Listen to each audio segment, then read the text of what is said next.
Hello friend 2017 চনৰ 29 অক্টোবৰ তাৰিখত Guwahati হাইকোৰ্টৰ LGA কাম জুনিয়ৰ এডমিনিষ্ট্ৰেটিভ এছিষ্টেণ্ট পদৰ এক্সাম হয় আৰু সেই এক্সামত অহা গোটা কুৱেশ্যন পেপাৰ আজি মই অফিচিয়েল যে আনসাৰ কি ওলাইছে সেইমতে ডিছকাশ্যন কৰিম আৰু যদি তোমালোকে গুৱাহাটী হাইকোৰ্টৰ জুনিয়ৰ এডমিনিষ্ট্ৰেটিভ এছিষ্টেণ্ট পদৰ আৰু বহুত কেইটা কুৱেশ্যন পেপাৰ চাব খুজিছে তেনেহ'লে এই ভিডিঅ'ৰ ডেছক্ৰিপশ্যন বক্সত লিংক দিয়া আছে সেই লিংকত ক্লিক কৰি চাব পাৰিব লগতে মোৰ ইউটিউব চেনেলত এটা প্লেলিষ্ট বনাই ৰাখা আছে সেই প্লেলিষ্টত গৈ চাব পাৰিব Number 1 Which among the following is one of the famous picnic spot of Baksar district তাৰে right answer মানস দিৰাং দংখৰ অপশ্যন নম্বৰ ডি তাৰ পাছৰ কুৱেশ্যনছ নম্বৰ 2 হেতুত কৈছে Which among the following is not a boro dance তলৰ কোনটো এটা boro dance নহয় তাৰ শুদ্ধতে চিৰো হৈছে আপোনাৰ মিজোৰামৰ এটা ডান্স ওকে ট্ৰেডিশনাল ডান্স হয় তাৰ পাছৰ question number 3 Which among the following is not a boro musical instrument তাৰে শুদ্ধতে ধাম অপশ্যন বি তাৰ পাছৰ question number 4 Who is regarded as Bodofa বুলি কাক জনা যায় তাৰ right answer Upendranath Brahma option A তাৰ পাছৰ কুৱেশ্যনছ নম্বৰ 5 হেতুত কৈছে which among the following does not fall in Boreland territorial area district তাৰ right answer Bongaigaon option B তাৰ পাছৰ questions number 6 which of the following fauna is not found in Manas National Park তাৰে right answer বিজনল hog option A তাৰ পাছৰ questions number 7 হেতুত কৈছে which bird is there in the emblem of Boro Sahitya Sabha the right answer peacock option C তাৰ পাছৰ questions number 8 who among the following was not a president of Boro Sahitya Sabha the right answer Rupendra Kumar Bosumotari option A তাৰ পাছৰ questions number 9 হেতুত কৈছে where the Boreland University is situated the right answer Debargao option B তাৰ পাছৰ questions number 10 হেতুত কৈছে Boroni Fisha OIN is a book on the right answer to whole laws of Boros option B তাৰ পাছৰ questions number 11 who is the recipient of the first Ahom Ratna award তাৰে right answer Bhupen Hajorika option C তাৰ পাছৰ questions number 12 who is the first editor of Assamese magazine Jonakir প্ৰথম যে editor কোন আছিল Chandra Kumar Agarwala Number 13 which was the first movie directed by Bhupen Hajorika তাৰে right answer to হল এৰাবতৰ সুৰ option A তাৰ পাছৰ কুৱেশ্যনছ নম্বৰ 14 হেতুত কৈছে where the lost capital of Ahom kingdom was situated তাৰে right answer Jorhat option D তাৰ পাছৰ কুৱেশ্যনছ নম্বৰ 15 হেতুত কৈছে when was Ahom kingdom established তাৰে right answer to hall 1228 AD option B তাৰ পাছৰ questions number 16 which city of Assam has the largest dry fish market of Asia তাৰে right answer to hall Jagirod option A তাৰ পাছৰ questions number 17 from which city the first Assamese language magazine Orunodoi was published তাৰে right answer Shivsagar option B number 18 in which state the Longlai district is situated তাৰে right answer Mizoram option A তাৰ পাছৰ questions number 19 who directed the film Gandhi তাৰে right answer to hall Richard Attenborough option A তাৰ পাছৰ questions number 20 who was the only Indian to win the Nobel Prize in Physics তাৰে right answer C.V. Raman option B তাৰ পাছৰ questions number 21 in which state the city Kanchipuram is situated তাৰে right answer Tamil Nadu option B তাৰ পাছৰ questions number 22 in which Indian state did the game of polo originate তাৰে right answer Manipur option B তাৰ পাছৰ questions number 23 which country does not share its international boundary with Myanmar তাৰে right answer Vietnam option B তাৰ পাছৰ questions number 24 in which state Namdapha National Park is situated তাৰে right answer Arunachal Pradesh option C তাৰ পাছৰ questions number 25 what is the name of state tree of Assam তাৰে right answer to hall Holong option B তাৰ পাছৰ questions number 26 by what name the river Brahmaputra is known in Arunachal Pradesh তাৰে right answer to hall Siang river option A তাৰ পাছৰ questions number 27 Prabhat Sharma is a famous তাৰে right answer to hall flute player option C number 28 Dao Huduni Mithai is the name of a famous তাৰে right answer Boro film option A তাৰ পাছৰ questions number 29 The Maurya Revolution was the 18th century conflict between Ahom and the right answer Mataks and Morans option B. তাৰ পাছৰ questions number 30 সেইটোত কৈছে royal Manas national park is situated in তাৰ right answer Bhutan. তাৰ পাছত 31 পৰা 35 লৈকে প্ৰিপজিশ্যন কেইটা আহিছিল। নাম্বাৰ 31 উই একিউজড হিম ডেছ ফৰ্জাৰী, তাৰ ৰাইট আনচাৰটো হ'ল option number D of. Okay, তাৰ পাছৰ কুৱেশ্যনছ নাম্বাৰ 32 সেইটোত কৈছে শ্বি বাৰ্ষ্ট ডেছ টিয়াৰ্ছ, তাৰে ৰাইট আনচাৰটো হ'ল ইনটু অপশ্যন চি। তাৰ পাছৰ কুৱেশ্যনছ নাম্বাৰ 33 সেইটোত কৈছে আই ৱাজ এংগেজ ডেছ ৱৰ্ক, তাৰ right answer in work option D. তাৰ পাছৰ কুৱেশ্যনছ নাম্বাৰ 34 সেইটোত কৈছে আই ছাফাৰ ডেছ ফিভাৰ, তাৰ ৰাইট আনচাৰটো হ'ল ফ্ৰম ফিভাৰ অপশ্যন বি। তাৰ পাছৰ কুৱেশ্যনছ নাম্বাৰ 35 সেইটোত কৈছে হি ছাছপেক্টছ ইউ ডেছ দ্য থিফ্ট, তাৰে ৰাইট আনচাৰটো হ'ল of the theft option B. Number 36 পৰা 40 লৈকে কেইটা চিনোনামছ অৰ্থাৎ সমাৰ্থক শব্দ আহিছিল। নাম্বাৰ 36ত কৈছে আনাইলেট, আনাইলেটৰ যি সমাৰ্থক শব্দ সেইটো হৈছে ডেষ্ট্ৰয় অপশ্যন এ। তাৰ পাছৰ কুৱেশ্যনছ নাম্বাৰ 37 সেইটোত কৈছে আপোনাৰ কিনৰ যি সমাৰ্থক শব্দ সেইটো হৈছে আপোনাৰ আৰ্ডেণ্ট অপশ্যন এ। তাৰ পাছত নাম্বাৰ 38 সেইটোত কৈছে আপোনাৰ পেৰাডক্স, পেৰাডক্সৰ যি সমাৰ্থক শব্দ সেইটো হৈছে আপোনাৰ অবছাৰ্ডিটি অপশ্যন এ। তাৰ পাছৰ কুৱেশ্যনছ নাম্বাৰ 39 সেইটোত কৈছে আপোনাৰ ফেলেচি, ফেলেচিৰ যি আপোনাৰ সমাৰ্থক শব্দ সেইটো হৈছে আপোনাৰ ডিলুচন অপশ্যন বি। নাম্বাৰ 40ত কৈছে আপোনাৰ হেপনটিক, হেপনটিকৰ সমাৰ্থক শব্দটো হৈছে আপোনাৰ ফেচিনেটিং অপশ্যন চি। নাম্বাৰ 41 পৰা 44 লৈকে আপোনাৰ আণ্ডাৰলাইন দিয়া যি শব্দ আছে সেইটোৰ এপ্ৰপ্ৰিয়েট মিনিংটো মোৰ লিখিব লাগে, মানে খুজি ওলাব লাগে, অৰ্থাৎ শব্দাৰ্থটো খুজি ওলাব লাগে। যেনে এইটোখন তাই চাব ফ্লড, এটা অপশ্যনৰ তলত এটা টান দিয়া হৈছে, তো ফ্লডৰ যি আন এটা শব্দাৰ্থ সেইটো কি হ'ব, সেইটো হৈ যাব আপোনাৰ পাজলড অপশ্যন বি। তাৰ পাছত আপোনাৰ নাম্বাৰ 42 সেইটোত কিপছ হিমছেল্ফ টু হিমছেল্ফ, সেইটোৰ আন এটা শব্দাৰ্থ কি হ'ব, শব্দাৰ্থটো হৈ যাব আপোনাৰ ইজ আনছ'চিয়েবল অপশ্যন এ। তাৰ পাছৰ কুৱেশ্যনছ নাম্বাৰ 43 সেইটোত কৈছে আপোনাৰ to put his foot down, তাৰে যি সমাৰ্থক শব্দ সেইটো হৈছে not to yield option D. তাৰ পাছৰ কুৱেশ্যনছ নাম্বাৰ 44 সেইটোত কৈছে আপোনাৰ টু স্কোয়াৰ আপ, তাৰে যি সমাৰ্থক শব্দ বা শব্দাৰ্থ সেইটো হৈছে আপোনাৰ ছেটেল অপশ্যন চি। তাৰ পাছৰ কুৱেশ্যনছ নাম্বাৰ 45ত কৈছে what is the plural form of council, কাউন্সিলৰ প্লুৰেল ফৰ্মটো হৈছে আপোনাৰ কাউন্সিল অপশ্যন এ। তাৰ পাছৰ কুৱেশ্যনছ নাম্বাৰ 46 সেইটোত কৈছে আপোনাৰ what is the plural form of love, তাৰে শুদ্ধ উত্তৰটো হৈছে আপোনাৰ লভছ অপশ্যন এ। তাৰ পাছৰ কুৱেশ্যনছ নাম্বাৰ 47 সেইটোত কৈছে what is the masculine form of duck, তাৰে শুদ্ধ উত্তৰটো হৈছে আপোনাৰ ড্ৰিক অপশ্যন বি। তাৰ পাছৰ কুৱেশ্যনছ আপোনাৰ number 48 what is the past tense of bleed, ব্লিডৰ পাষ্ট টেন্সটো হৈছে আপোনাৰ ব্লেড অপশ্যন বি। তাৰ পাছৰ questions number 49 what is the past tense of swing, চুইঙৰ পাষ্ট টেন্সটো হৈছে আপোনাৰ সোৱাং অপশ্যন চি। তাৰ পাছৰ কুৱেশ্যনছ নাম্বাৰ 50 সেইটোত কৈছে আপোনাৰ what is the past tense of write, তাৰে পাষ্ট টেন্সটো হৈছে আপোনাৰ ৰোড অপশ্যন বি। তাৰ পাছৰ কুৱেশ্যনছ নাম্বাৰ 51 সেইটোত কৈছে select the correct spelling among the following options, তাৰে ৰাইট আনচাৰটো হৈছে আপোনাৰ ছাৰ্ভিচেবল অপশ্যন বি। তাৰ পাছৰ questions number 52 select the correct spelling among the following options, তাৰে ৰাইট আনচাৰটো হৈছে আপোনাৰ চেলিবল অপশ্যন চি। তাৰ পাছৰ questions number 53 select the correct spelling among the following options, তাৰে ৰাইট আনচাৰটো হৈছে আপোনাৰ কমিটি অপশ্যন এ। তাৰ পাছৰ questions number 54 select the correct spelling among the following options, তাৰে ৰাইট আনচাৰটো হ'ল আপোনাৰ এ আৰু ডি দুটা আপোনাৰ শুদ্ধ হয়। অ'কে, নাম্বাৰ 55 সেইটোত কৈছে select the correct spelling among the following options, তাৰে right answer amateur option B. তাৰ পাছত আপোনাৰ number 56 select the correct spelling among the following options, তাৰে right answer calendar option D. তাৰ পাছৰ questions number 57 write the antonym of compliment, তাৰে right আনচাৰটো হৈছে ইনচাল্ট অপশ্যন এ। নাম্বাৰ 58 পৰা 60 লৈকে কেইটা ডিটাৰমিনাৰ কুৱেশ্যন আহিছিল।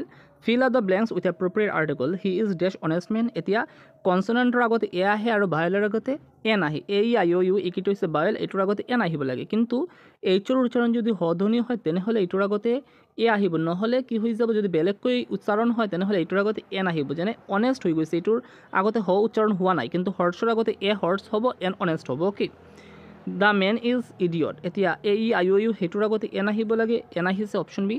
তাৰ পাছত ইজ হি ইউৰোপিয়ান, এতিয়া ইউ এৰ উচ্চাৰণ যদি ইউ এৰ নিচিনা হয় তেনেহ'লে এইটোৰ আগতে এন আহিব লাগে, কিন্তু ইউ এৰ উচ্চাৰণ ইউ এৰ নিচিনা হ'লে সেইটোৰ আগতে এ আহিব। কি নাম্বাৰ 61ত কৈছে এজন দোকানদাৰে 840 টকাত এটা কেৰাম বিক্ৰী কৰি তেওঁ 20% লাভ কৰে, আন এটা কেৰাম তেওঁ 960 টকাত বিক্ৰী কৰি তেওঁ 4% লছত বিক্ৰী কৰে, তেনেহ'লে তেওঁৰ লাভ বা লোকচানৰ শতাংশ কিমান? অ'কে, সেইটো ওলাব লাগে। চ' আগতে মোৰ টোটেল চেলিং প্ৰাইচ কিমান সেইটো জানিব লাগিব। টোটেল চেলিং প্ৰাইচ হৈ যাব আপোনাৰ 840 যোগ 960 সৰ্বমুঠ 1800 টকা। অ'কে, এতিয়া টোটেল কষ্ট প্ৰাইচ কিমান হৈ যাব? টোটেল কষ্ট প্ৰাইচ কৈছে, সেইকাৰণে মোৰ কি কৰিব লাগিব? 100 যোগ লাভৰ হাৰ ভাগৰ 100 ইনটু কি কৰিব লাগে? বিক্ৰয় মূল্য 840 যোগ আকৌ এতিয়া 100 বিয়োগ লোকচানৰ হাৰ ভাগৰ 100 ইনটু বিক্ৰয় মূল্য। অ'কে, চ' এনেকুৱা কৰিলে টোটেল কষ্ট প্ৰাইচটো আহিব 1700 টকা, অৰ্থাৎ কষ্ট প্ৰাইচটো 1700 টকা আৰু চেলিং প্ৰাইচ 1800 টকা, অৰ্থাৎ 100 টকা তেওঁ লাভত বিক্ৰী কৰিছে। অ'কে, এইটো গম পালোঁ, অৰ্থাৎ তেওঁ লাভ হৈছে। এতিয়া মোৰ পাৰ্চেণ্টেজটা ওলাব লাগে। পাৰ্চেণ্টেজ মানে প্ৰফিট পাৰ্চেণ্টেজ কিমান? প্ৰফিট পাৰ্চেণ্টেজ মানে হৈছে আপোনাৰ কষ্ট প্ৰাইচ। কষ্ট প্ৰাইচ কিমান? 1700 টকা। অ'কে, 1700 আৰু কষ্ট প্ৰাইচ আৰু ওপৰত লিখিব লাগিব যে আপোনাৰ চেলিং প্ৰাইচ কিমান? 1800 টকা মাইনাছ কষ্ট প্ৰাইচ। Okay, into 100। এনেকুৱা কৰিলে আনচাৰটো কি হৈ যাব? আনচাৰটো আপোনাৰ হৈ যাব অপশ্যন নম্বৰ এ। অ'কে, নাম্বাৰ 62ত কৈছে এটা নৌকা ষ্টিল ৱাটাৰত 15 কিলোমিটাৰ ঘণ্টা গতিত চলিব পাৰে আৰু কাৰেণ্ট ৱাটাৰত 3 কিলোমিটাৰ ঘণ্টা গতিত চলিব পাৰে, তেন্তে যদি সেই নৌকাটোৱে ডাউন ষ্ট্ৰীমত চলিব খোজে 12 মিনিটত সেই নৌকাটোৱে কিমান কিলোমিটাৰ যাব পাৰিব? অ'কে, চ' এনেকুৱা কুৱেশ্যন আহিলে আগতে কি কৰিব লাগিব?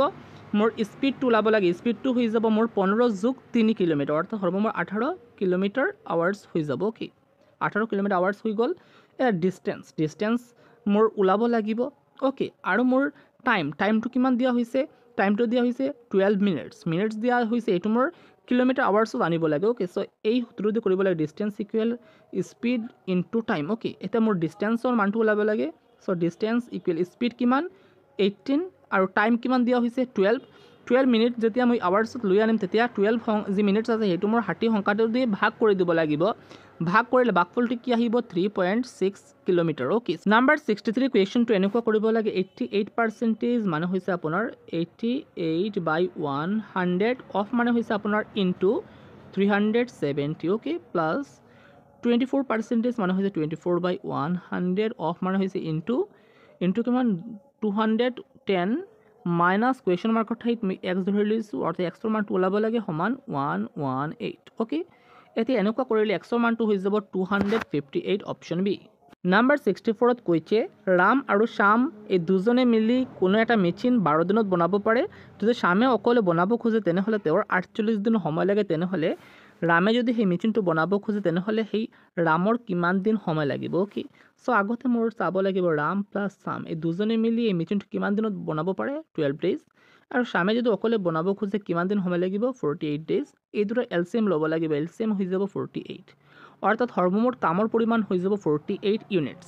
অৰ্থাৎ 48 ইউনিটছ কৰাৰ বাবে শ্যামৰ কিমান দিন সময় লাগে? 48 ডেইজ সময় লাগে। অৰ্থাৎ মোৰ 48 মই যদি ভাগ কৰিলোঁ তেনেহ'লে 1 আহি যাব, অৰ্থাৎ শ্যামে এটা দিনত 1 ইউনিটছ কাম কৰিব পাৰিব। অ'কে, আৰু ৰাম আৰু শ্যাম এই দুজনে মিলি এটা দিনত কিমান ইউনিটছ কাম কৰিব পাৰে?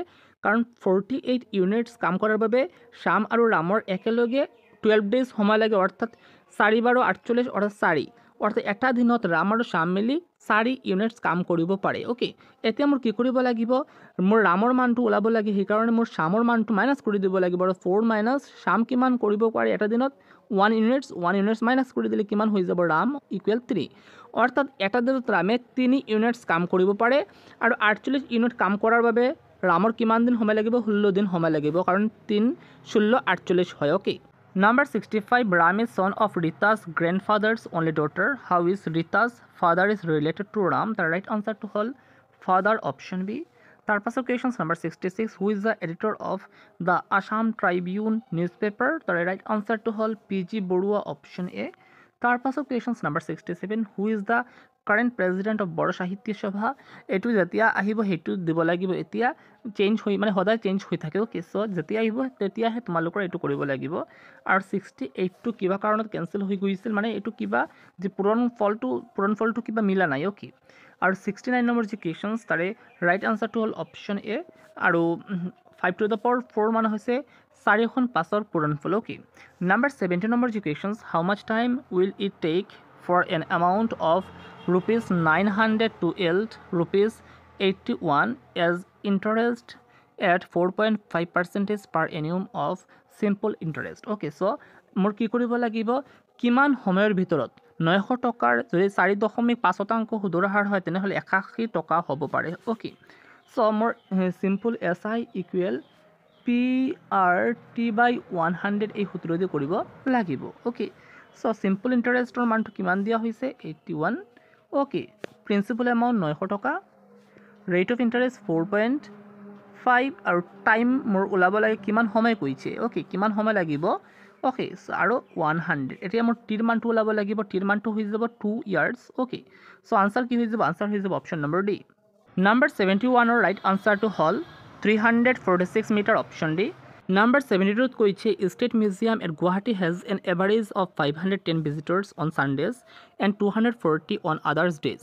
What is the average number of visitors per day in a month of 30 days beginning with a Sunday? অৰ্থাৎ সেই মান্থটো যদি ছানডেৰ পৰা আৰম্ভ হয় তেনেহ'লে কি হৈ যাব 5খন ছানডে থাকিব 30 ডেজৰ ভিতৰত। অ'কে, চ' 510 ভিজিটৰ্ছ এটা দিনত আহে, ছানডে থাকিলে তেনেহ'লে 5 ইনটু কৰি দিব লাগিব, প্লাছ কি কৰিব লাগে 240 আদাৰ্ছ ডেজ আহে ভিজিটৰ্ছ, আৰু কিমান দিন থাকি গ'ল 25 ডেজ।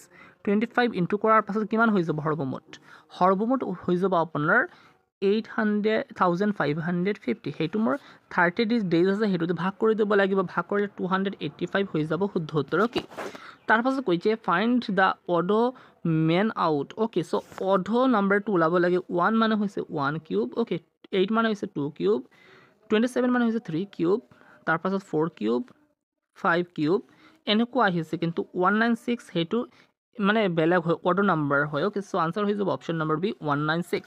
নাম্বাৰ 74ৰ ৰাইট আনচাৰটো হ'ল 789, অপশ্যন বি হ'ল শুদ্ধ উত্তৰ। আৰু এইটো কেনেকুৱা কৰিব লাগে চাই ল'ব।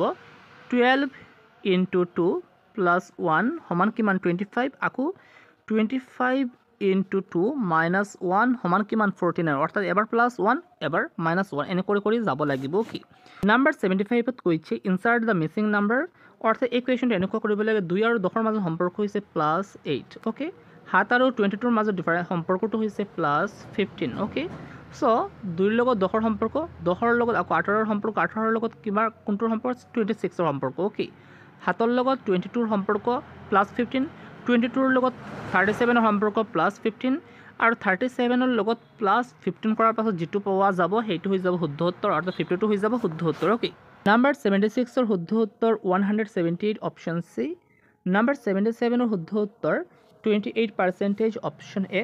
নাম্বাৰ 78ৰ শুদ্ধ উত্তৰ find the odd man out, তাৰে ৰাইট আনচাৰ জৰাম চাইল, অপশ্যন ডি। তাৰপাছত number 79 find the odd man out, তাৰে ৰাইট আনচাৰটো হ'ল Chandan Barma, option D. 80 number কুৱেশ্যনৰ শুদ্ধ উত্তৰটো হ'ল হাগ্ৰামা মহিলাৰী, অপশ্যন বি। তাৰপাছত কেইটামান অসমীয়া কুৱেশ্যন আহিছে। নিম্নলিখিত জতুৱা ঠাঁচসমূহৰ অৰ্থ বাছি উলিয়াওক। কাণ হৰালি মাৰ, তাৰে শুদ্ধ উত্তৰটো হ'ল নুশুনা, ভাও জোৰা, অপশ্যন বি। তাৰপাছত কুৱেশ্যন নম্বৰ 82 আটোম টুকাৰে, তাৰে ৰাইট আনচাৰটো হ'ল পৰিপাটি, অপশ্যন চি। তাৰপাছত কুৱেশ্যন নম্বৰ 83 তলৰ শব্দটোৰ শুদ্ধ ৰূপ কোনটো, তাৰ ৰাইট আনচাৰটো হ'ল চতুৰ্ভুজ, অপশ্যন এ। তাৰপাছত কুৱেশ্যন নম্বৰ 84 আচল শব্দৰ শুদ্ধ অৰ্থটো বাছি উলিয়াওক, তাৰে ৰাইট আনচাৰটো হ'ল কাপোৰৰ আগ, অপশ্যন বি। তাৰপাছত কুৱেশ্যন নম্বৰ 85 অসমৰ প্ৰথম স্নাতক বেৰিষ্টাৰ আৰু IPH কোন আছিল, তাৰে ৰাইট আনচাৰটো হ'ল আনন্দৰাম বৰুৱা, অপশ্যন চি। তাৰপাছত কুৱেশ্যন নম্বৰ 86 অসমৰ উপন্যাস সম্ৰাট বুলি কাক কোৱা হয়, তাৰ ৰাইট আনচাৰটো হ'ল ৰজনীকান্ত বৰদলৈ, অপশ্যন চি।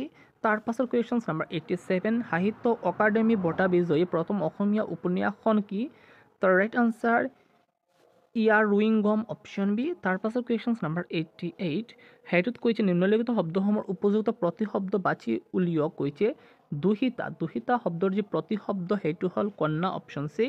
তাৰপাছত কুৱেশ্যন নম্বৰ 89 জামিনী শব্দৰ যি শব্দ সেইটো হৈছে নিশা। তাৰপাছত কুৱেশ্যন ত্ৰন্দশী, তাৰে ৰাইট আনচাৰটো হ'ল আপোনাৰ আকাশ, অপশ্যন বি।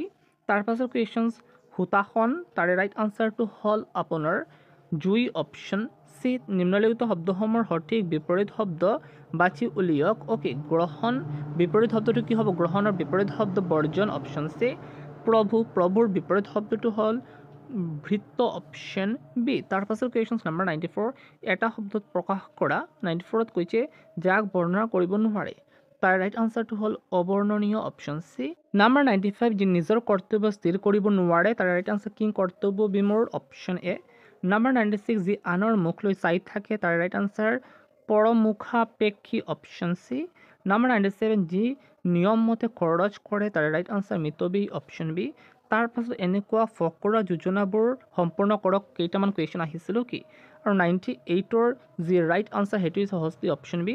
নম্বৰ 99ৰ যি শুদ্ধ উত্তৰ সেইটো হৈছে দৰ্পে অপশ্যন চি। তাৰ পাছত নম্বৰ 100 তাৰে ৰাইট আনচাৰটো হ'ল ভটিয়া অপশ্যন চি।